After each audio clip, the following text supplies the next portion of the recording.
চট্টগ্রামে বালিয়ারকেটের ফুডকোর্ট খাবারের জন্য জনপ্রিয় হলেও আমি আজকে আপনাদেরকে চট্টগ্রাম বালিয়ারকেটের ফুডকোর্ট নিয়ে এমন একটা রিভিউ দিব যে রিভিউ শুনলে আপনারা রীতিমতো অনেক বেশি অবাক হয়ে যাবেন। এত বেস্ট রিজনেবল প্রাইসের মধ্যে বেস্ট কোয়ালিটি খাবারে আপনারা কিভাবে পাবেন সবকিছু ডিটেলসে রিভিউ দেওয়ার চেষ্টা করবো ইনশাল্লাহ। আর আজকে আমাকে এত সুন্দর করে ট্রিট দেওয়ার জন্য আমার ফ্রেন্ড সামিয়া ফারুককে তো অনেক বেশি ধন্যবাদ। হ্যালো এভরিওয়ান, আসসালামু আলাইকুম। কি অবস্থা সবার? আশা করি আপনারা সকলে ভালো আছে। চট্টগ্রামে থাকেন অথচ চকবাজারে বালিয়ারকেট চিনেন এমন পাবলিক বলতে গেলে খুবই কম পাওয়া যাবে। আমি আজকে বালিয়ারকেটে মূলত যাওয়ার রিজন হচ্ছে আমার ফ্রেন্ড সামিয়া ফারুকের পুষ্পিতার ওর বার্থডে ছিল, ওর উপলক্ষে মূলত বালিয়ারকেটে ফুড করে যাওয়া। হাতে সময় স্বল্পতা কম থাকায় তাই আমরা লিফটে করে যাচ্ছিলাম। আপনারা চাইলে এসকেলেটর করে যেতে পারেন, আপনাদের ইচ্ছা, কিন্তু আমি মনে করি সময় যদি বাঁচাতে যান লিফট থেকে এসকেলেটর আমি মনে করি সময় কমই লাগে। বিশেষ করে আসলে ভাই বালিয়ারকেটে ফুড করে আমি এখন পর্যন্ত যত বাইরে আছি তত বাইরে দেখি যে মানুষের এত পরিমাণ ক্রাউড থাকে বলা বাইরে। আমি জানি না মানুষকে এখানে খাইতে আসে নাকি বসে বসে আড্ডা দিতে আসে, উপর আল্লাহ ভালো জানে, কিন্তু আমি ম্যাক্সিমাম টেবিলে দেখছি যে মানুষ মোটামুটি এখান থেকে বিভিন্ন ধরনের খাবারই ট্রাই করে। যেহেতু বালিয়ারকেটে ফুড করে অনেকগুলো স্টল আছে, কিন্তু আমি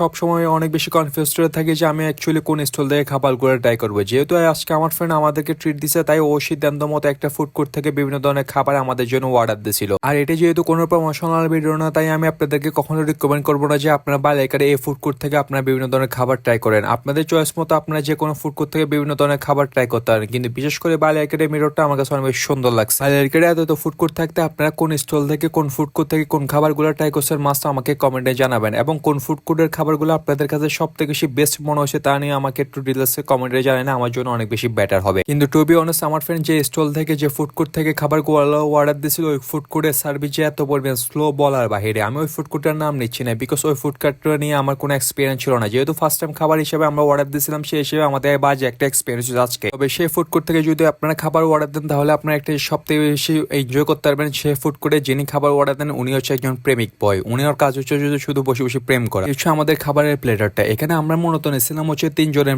ফ্রাইড রাইস এবং 3 জনের মেক্সিকান রাইস। এখানে 2 পিস চিলি চিকেন থাকবে এবং 1 পিস ফ্রাইড চিকেন থাকবে। মোটামুটি একটু ভেজিটেবল থাকবে, কিন্তু আমার কাছে খাবারের কোয়ান্টিটি অনুযায়ী খাবারের প্রাইস মনে হচ্ছিল এভারেজই। খাবারের প্রেজেন্টেশন আমার কাছে অনেক বেশি সুন্দর লাগছে, কিন্তু টু বি অনেস্টলি বলতে গেলে তাদের সার্ভিসটা এত বেশি স্লো বলা বাইরে। তারা আমাদেরকে বলছিল 20 মিনিটের মধ্যে খাবার আমাদেরকে প্রোভাইড করবে, কিন্তু অনেস্টলি বলতে গেলে তারা আমাদেরকে খাবারগুলো প্রোভাইড করতে অলমোস্ট 50 মিনিট প্লাস টাইম লাগাইছে। আমি বড় মতো বিভিন্ন জায়গা থেকে মেক্সিকান টাইমে হচ্ছে ফ্রাইড রাইস ট্রাই করছিলাম, কিন্তু তাই আজকে চিন্তা করলাম যে আজকে আমি মেক্সিকান রাইসটা ট্রাই করবো। বরাবর মতো মেক্সিকান রাইসটা আমার কাছে মনে হচ্ছে ফ্রাইড রাইস থেকে অনেক বেশি বেটার, বিকজ মেক্সিকান রাইসটা একটু স্পাইসি থাকে এবং খেতে অনেক বেশি মজা লাগে। এছাড়া এখান থেকে যদি আপনারা ভেজিটেবল দিয়ে মেক্সিকান রাইসের সাথে একটু মিক্স করে খান তাহলে খাবারটা আপনাদের কাছে আরো অনেক বেশি মজা লাগবে। যেহেতু আমি অনেক বেশি ক্ষুধার্ত ছিলাম মোটামুটি বলতে গেলে প্রতিটা খাবারই আমার কাছে এভারেজে মোটামুটি ভালো লাগছে। যখন আপনারা নিজে ক্ষুধার্ত থাকবেন তখন আপনাদের কাছে সব খাবারই মোটামুটি এভারেজে ভালো লাগবে, এটাই স্বাভাবিক। তাই আমি আপনাদেরকে কোনোভাবে কোন খাবারটা কেমন হচ্ছে ডিটেলস আমি ঠিকভাবে বলতে পারতেছি না। তবে যদি আপনারা এই প্লেটারটা নেন তাহলে একজনের পরিপূর্ণভাবে তৃপ্তিভাবে প্লেটারটা খাইতে পারবেন, বিকজ এখানে কোয়ান্টিটির পরিমাণ অনেক বেশি ছিল। আমি মনে করি যে একজনের জন্য এভারেজে বলতে গেলে এই খাবারই পরিপূর্ণভাবে অনেক বেশি যথেষ্ট। কিন্তু তাদের চিলি চিকেনটা আমার কাছে কেন যায় না আমার একটা জমে নাই। আমি মনে করি যে তাদের চিলি চিকেনটা যদি আর একটু পরিমাণে একটু বেশি দেওয়া হতো তাহলে খাবারটা খেতে আরো অনেক বেশি মজা লাগতো, এবং টেস্টের দিক থেকে আমি মনে করি আরো অনেক বেশি ব্যবহার করা দরকার। কিন্তু তাদের চিকেন ফ্রাইডা আমার কাছে